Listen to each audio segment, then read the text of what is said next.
Hey everybody, welcome back to the SuperBake podcast. I'm your host, Baker. Let's talk about stuff.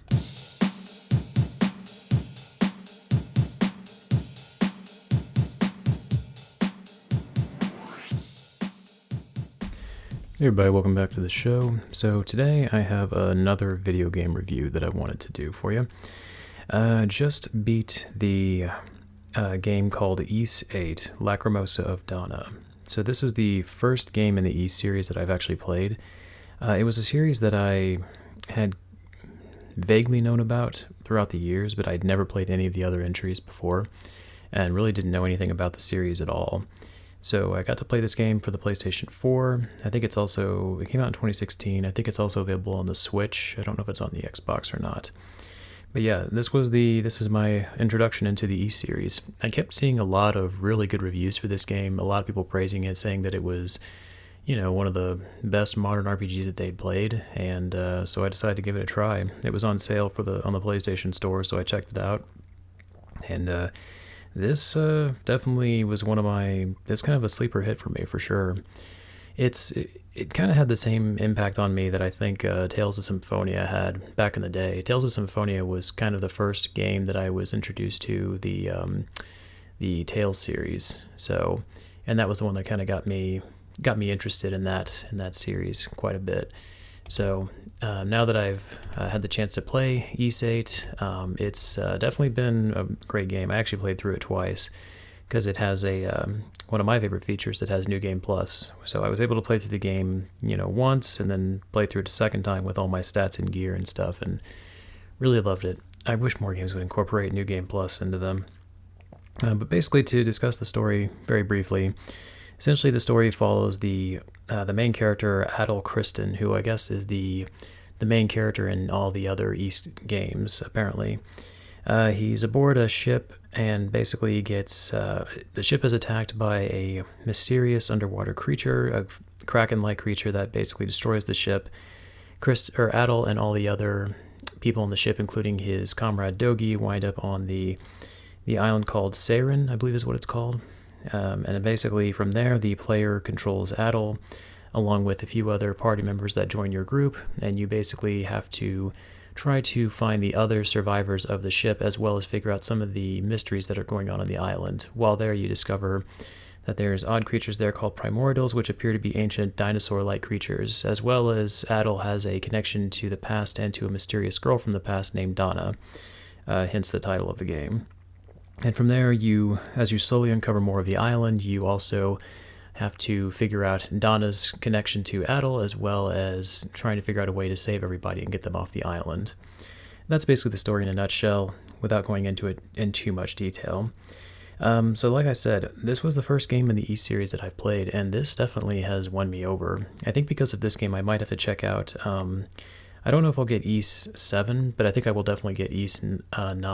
I don't remember the name of that one, but I'll definitely check that one out for sure. I think in that one, if I remember correctly from the trailer, it looks like it's like in a city, I think. You still play as Adol once again, but I think he transforms into a monster or something, if I'm not mistaken. So I'm definitely going to have to check that out at some point, but I still have to play Tales of Arise, so it's going to be a little bit before I get to that game. Overall in this game, I'll just kind of go over just a few things about it that really stuck out to me. The story is pretty good, honestly. My favorite element of the game is definitely the mystery of the island Saren, as well as trying to find the other survivors of the shipwreck. One thing this game does very well is that the characters that you meet, even the side characters, are actually pretty interesting. Like, they all kind of have their own little backstories that you kind of can figure out as you go along. They each have like their own little quests that you can do. And the nice thing about this game is it gives you quite a bit of incentive to complete the side quests for these characters, because as you do them, a lot of them will give you bonus items like pieces of gear that you can equip, or you might even get like permanent attributes or increases to your attributes like strength or defense or things like that. So there's definitely a lot of incentive there to help the side characters and to try to increase your connection with them, your relationship with them. So it's a nice touch that they put into the game. As far as like the other main character, because really there's two main characters in this game. You mostly play as Adol, and you travel around the island with a group of other people who also follow you into combat as well. And you can control the other people, but I kind of mainly stuck with Adel just because I felt like out of all of them, he seemed to be the most well-rounded. But the other main character is also Donna, and she basically is similar to Adel in the way that she controls in combat. She uses swords, she moves pretty fast, except unlike Adel, she actually talks.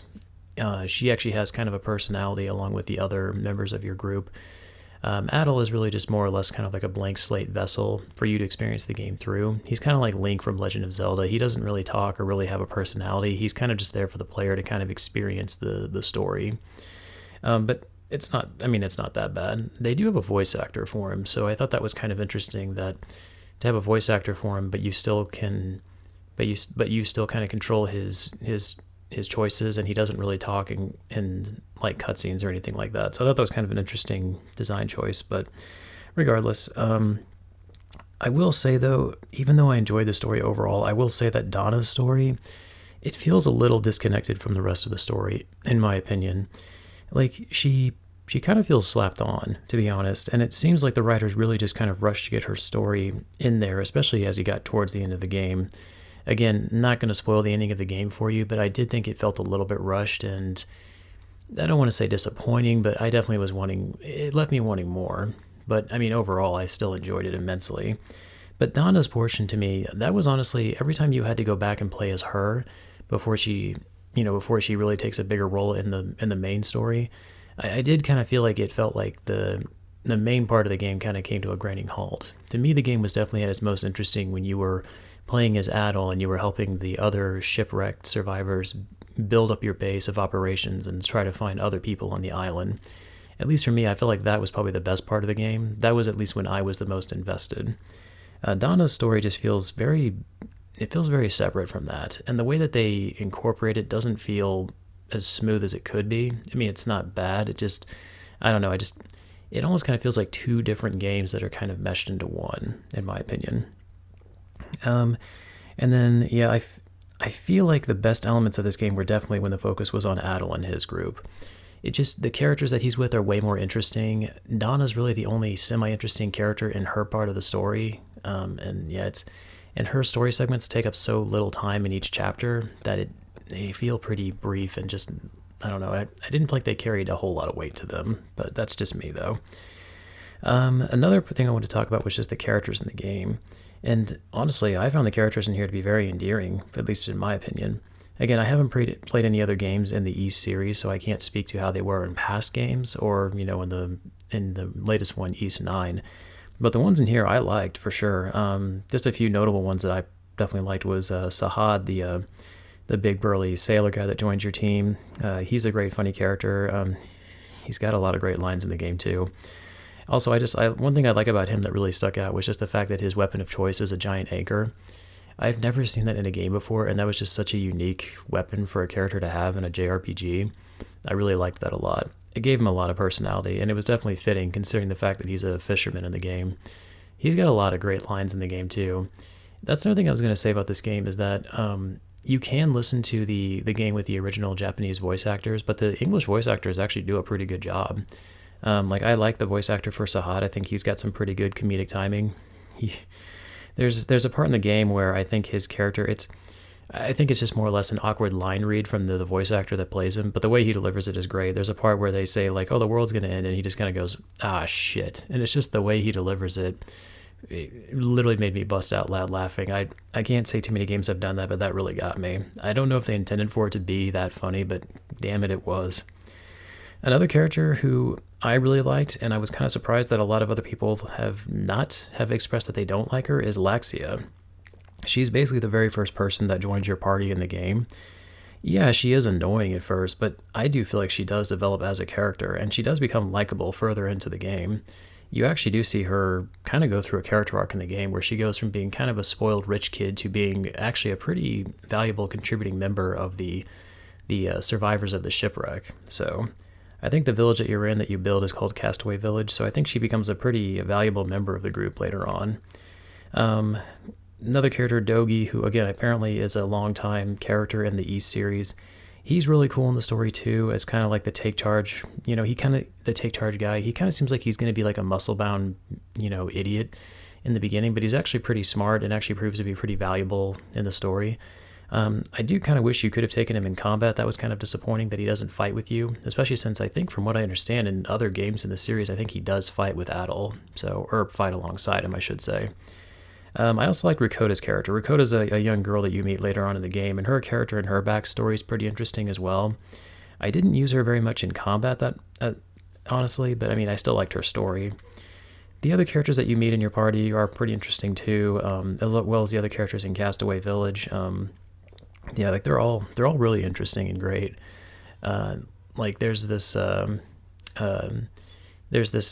parrot that joins your group that kind of you can use to scout out areas, and he kind of will let you know like when monsters are attacking the village. That's another big thing about the story, is that periodically like monsters from around the island will attack your village, and like the parrot, I think his name is Pero, will actually warn you about it, and you have to go defend the village from it. Well, you don't have to, you can if you want to. It's advised that you do though. But yeah, just a lot of other great characters too in the game. Another thing I want to talk about was just the gameplay and the combat in the game. And honestly, yeah, it was really fun and engaging, which is one thing that I've heard a lot about it. It felt like the movement was very fluid and it feels very natural. The game handles very well. Progression, leveling up in the game, it feels good, and it does feel like you're making real progress when you level up. I do feel like sometimes in some other JRPGs, like it feels like you have to level up quite a bit before you really see any noticeable difference in combat, like where you may have to level up like 5 or 6 times before it really makes any discernible difference as far as like your damage output or how much damage you can take. But in this game, I can definitely say like when you level up, it definitely feels like you're getting stronger. Something I like about this one mechanic in the game is that you don't really get new weapons, you just continuously upgrade your current weapon. So like Adol uses a sword, and you just basically find materials around the island to upgrade your sword and make it stronger. So you don't really find newer, better weapons. Now, that doesn't apply to your armor. You do find better pieces of armor and other gear that can increase your defense or other attributes. Those you do find, and you do equip new pieces of armor and stuff, but your weapons, you just keep upgrading them. As long as you've got the required materials and keep leveling up your blacksmith, you can basically just keep upgrading your weapons as much as you want. Well, I think there is a limit, but still. That's a cool mechanic. I do like that a lot. And I think it kind of helps cut down on like item management too, because sometimes that's another thing about JRPGs, at least for me, that can kind of get a little bit overwhelming, is just trying to manage all the items you get. Like I just started playing Tiny Tina's Wonderlands with a bunch of my friends, and don't get me wrong, I love that game. I love the Borderlands series, but sometimes it's just like you get so many weapons and gear pieces that it's like it can be very easy to kind of get lost in all of it. So this game does a pretty good job of streamlining that. You have the option to where even though you play as Adol, you can switch between other characters. So like Sahad and Laxia are 2 characters that join you in combat. You can switch between them simply by pressing it's auto-assigned to the square button. I think you can change that. I'm not sure. I never really tried mapping the controls to other buttons. It's pretty seamless. There were a few times I did kind of find myself switching by accident when I didn't mean to. And it's kind of nice too, because in this game you actually there's an incentive to switch, because each character kind of has they have like a type of damage they do that's effective against certain types of enemies. I can't remember what the name of that damage is called, but like, for example, like Sahad has like damage where he's more effective against enemies like crabs and like high defense enemies with like shells, like crabs, lobsters, things like that. So he's more effective against those enemies. Like he can every enemy has like a break.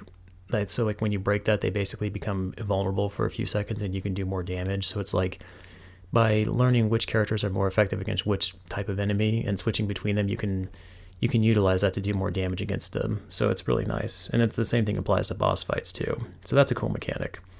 And speaking of that, the boss fights in the game, this was kind of one negative for me. I do feel like the boss fights were pretty forgettable. They feel pretty repetitive quite a bit of the time.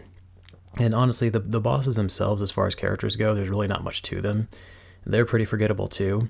I mean, they're still fun and they can be challenging if you crank up the difficulty, but overall I can't say there was any moment in this game where I had to like fight a boss more than one time, just because I just thought they were all pretty basic for the most part and pretty easy to beat.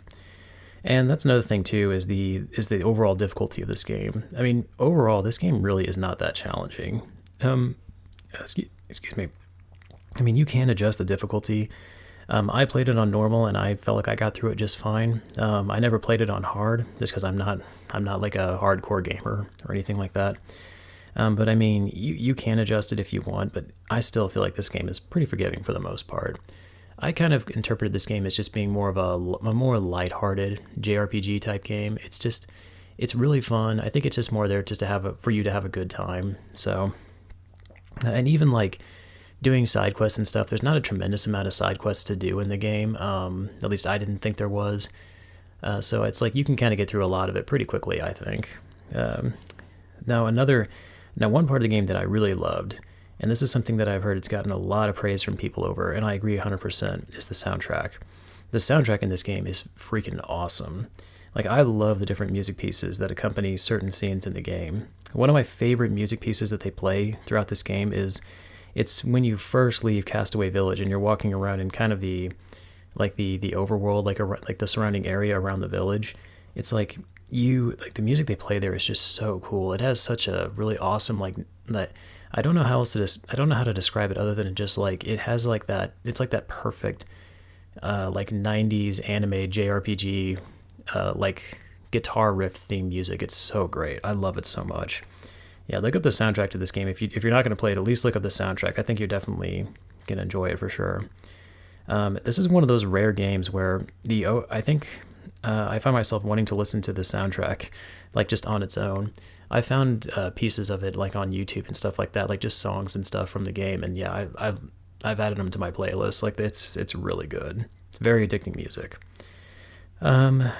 As far as like another section I want to talk about in the game is the graphics. So this came out in 2016, so it's 6 years old now, which is kind of depressing that 2016 was that long ago. The graphics do seem a little dated at times. I mean, nothing that I found particularly distracting. I would say these graphics seem more like something you'd expect from a late PS3, early PS4 game. I mean, they still look pretty good. I think that they kind of go along with the overall feel of the game. In a way, the graphics kind of fit the game in a sense, because it's not supposed to be this big, super complex, intricate JRPG. So I kind of feel like, in a sense, the graphics kind of fit it in that regard. I didn't find them that bad. However, yeah, if you're coming into this game expecting like really high-tech, high-level, high-resolution graphics, you might be a little bit disappointed there. But honestly, I believe the great combat and the amazing music makes up for the less than stellar graphics of a game. For me, the way I always kind of judge a game is graphics are really kind of low on the totem pole for me. For me, the most important aspects are definitely like gameplay number one, and then story, I would say, is pretty close behind gameplay. I can kind of interchange those just depending on it. Like, a game can have, okay gameplay, but if it has a stellar story, then I can forgive that. Just, on the flip side, a game could have a mediocre story, but if the gameplay is really fun, then I can forgive that for sure. But if a game looks good, but it sucks to play and it's not fun at all and the story's not interesting, then yeah, it's hard for me to get invested in it. So for me, at least, I think that the gameplay and music both make up for the graphics. But again, I don't think the graphics are that bad. So yeah, overall thoughts in this game. Yeah, this is, if you've never played the East series and if you've never played this game specifically, I would highly recommend it, especially if you're a JRPG fan. It's definitely, and even if you're not super into JRPGs, this could be the game that might get you into them. Like I said before, it's not super complex or intricate. It's a nice, at least for me, introduction into the JRPG world. And for me, this was kind of my introduction into the East series, so I'll definitely keep playing them for sure. So, yeah, great story, combat, music. The ending might disappoint you a little bit, but the rest of the plot is really good. At least I thought so. It kept me engaged. I genuinely found myself wanting to play more of it and getting excited to play it. So, and yeah, then like I said, just kind of reiterating, graphics not super great, but they do have a charm to them, and I think they kind of fit the story overall. So, yeah, I would say this has my recommendation. Give it a try and let me know what you think. Always curious to hear what you guys think about these things. All right, so and then the next subject that I wanted to discuss briefly was I saw today that the House of the Dragon series for HBO, the Game of Thrones prequel, the release date has officially been announced. It looks like this is going to premiere on HBO on August 21st of this year. So interesting. This show kind of fell off my radar for a little while. So to kind of give the basic premise, it is set 200 years before the events of the Game of Thrones series. It's supposed to focus on House Targaryen and how the house originally fell. Of course, for those of you that don't know, this is based on the book Fire and Blood by George R.R. Martin. I do have that book. I've read about a quarter of it. I still need to finish it, though. It's good. It's just kind of it's less of a single story and more like a collection of like a history of the Targaryen family. So like it follows different characters, different people within the Targaryen family. So let's see. And then, George Martin is a co-creator and also one of the producers of the show, as well as helping write the show as well. And then D&D are not involved in this project at all, apparently. And these are the guys that wrote the original Game of Thrones series. Apparently they've stated that they want to move on to other projects, including Star Wars. So I saw an interview with them. I think this was after Season 8 of Game of Thrones premiered, or around the time it premiered, and I think they interviewed D&D, and they basically said that they were kind of done with the Game of Thrones series. So I'm kind of curious to see how that's going to play out. So the cast includes, and most of these I don't really know, there's Matt Smith, who is playing Daemon Targaryen, Emma Darcy as Princess Rhaenyra, Olivia Cook is playing Alicent Hightower, and then Graham McTavish, who I'm a big fan of. For those of you who don't know, that's the voice of Dracula from the animated Castlevania series on Netflix. He will be playing Sir Harold Westerling, and then Rhys Ifans will be playing Otto Hightower. Rhys Ifans, for those of you who may not be familiar, he played the Lizard in The Amazing Spider-Man with Andrew Garfield, and he was also the kicker in the movie The Replacements with Keanu Reeves. So those are two actors, McTavish and Ifans. I'm big fans of both of those actors, so the fact that they're tacked onto this, I think I'm definitely interested. Looks like the first season is going to be 10 episodes long. There's no info, at least from what I could find, on the budget. However, just looking at my research, it looks like Game of Thrones was about $6 million per episode in Season 1, and when Season 8 came out, it was about $15 million per episode. So based on that, I would guess that this series is going to be at least $15 million an episode, if not more. Although I looked it up and I completely forgot about this. HBO was originally planning to have another prequel series called The Long Night, but that apparently was canceled after just one pilot episode. And I also didn't know this, that one episode cost them $30 million. So based on that, I would say it might be a pretty safe assumption that this is going to be $30 million an episode as well, which wouldn't surprise me either. The budget of TV shows is just getting ridiculous now. It's getting astronomical. I know I've mentioned this in a previous podcast, but I know the Lord of the Rings series for Amazon is supposed to be just ridiculous in terms of how much it's costing them to make it. So, but I don't know the details of The Long Night and why it was canceled. But that's crazy. To me, that's nuts to think that Hollywood would just cancel production on something after spending $30 million on it. That's just insane. I'm sure they're going to make all that money back anyway. The Game of Thrones hype is still pretty strong, I think. People are still talking about Season 8 even 2 years later almost. So, I think there's still going to be a pretty strong showing for this show. I am curious to see this series. However, I'm just going to be honest, I am kind of feeling a little bit of fatigue from Game of Thrones. So, I loved Game of Thrones, at least the first 4 seasons. But the second 4 seasons, I liked Season 5, okay. 6, I think, was really good. I think out of the last 4 seasons, 6 was probably the best of the second half of the entire series. And then, because that was one where Jon Snow fights against Ramsay Bolton, the Battle of the Bastards. But Season 7 definitely starts to go downhill, and Season 8 to me is where the series just really plummeted.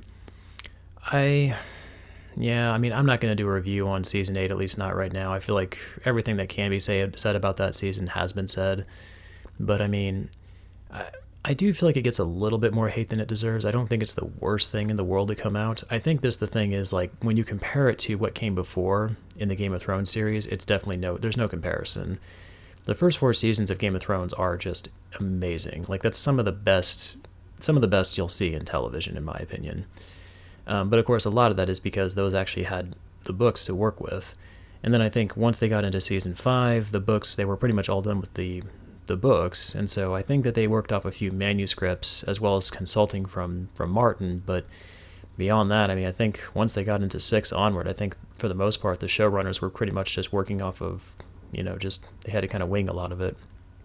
I think it's the same situation that happened with Full Metal Alchemist, the original anime series from like 2003. Back then, the manga series, I think, was just barely getting started, so the creators of the anime had to really make up a lot of it once they got about halfway through it. And then Brotherhood came out, a few years later, and by that time the manga was done. And in my opinion, Brotherhood was most definitely the superior anime. So I think Game of Thrones kind of had the same or a similar issue, where the first 4 seasons are great and the rest is just kind of not that great. But the thing is, though, D&D are not involved in this, and they were involved in the original Force. They were involved in all of Game of Thrones. So some people are saying they're excited that D&D won't be creating this or writing it or anything like that, and they think that it'll be better for it. But I mean, I think you have to remember, though, they were involved with the first 4 seasons. Now, of course, yeah, they had the books to work with. They had George Martin's great writing to work with. The books are fantastic, but still, I mean, they helped put it together. I mean, putting a show together, even if you've got a perfect script and great source material to work with, I mean, putting a show together is not easy. That's a lot of people that you're managing, a lot of resources that go into it, a lot of time and money, and yeah, it's a delicate craft, and just any little thing can ruin it. So, I mean, I think that's something that's important to remember, is that, yeah, these are the same guys that gave us 4 of the best seasons, arguably, in television history. So, the fact that they're not involved with House of the Dragon could be a good thing, could be a bad thing. So I guess time will tell. Yeah, I'm not biting at the bit to watch this, though. I just canceled my subscription to Game of Thrones not too long ago, or Game of Thrones to HBO not too long ago. So I'm not super eager to jump back in just yet. I think I'm probably going to hold off on this at least for a little while. If this gets really high marks from critics, then maybe I'll check it out. If any of my friends watch this and they recommend it, then I might give it a view. But for now, I think I'm definitely going to keep this on my radar. But this isn't something that I'm lining up to see, at least not yet.